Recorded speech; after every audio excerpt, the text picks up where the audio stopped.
كابل ارضي، كل محبس بيوصل له كابل ارضي، كابل ارضي واحد بس بيعدي على المحابس كلها، وكابل كهرباء بيعدي على كل محبس لوحده.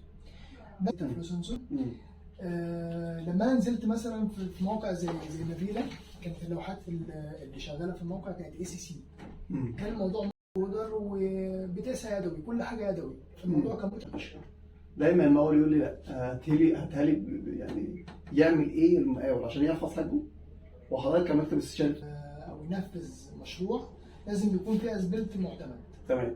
لو الاسبلت معتمد مني فانا دبلوم ثانوي لاندسكيب بيتجهز له حاليا واحنا موجودين في 2023.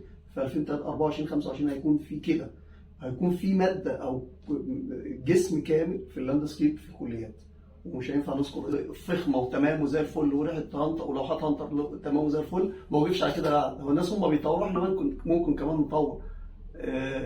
فنشكر كابل ليمبيرد ونشكر هانتر في ان هم وصلوا لنا لعقول زي الباشمهندس احمد، وعقول كتيره جدا جدا في مجال اللاندسكيب.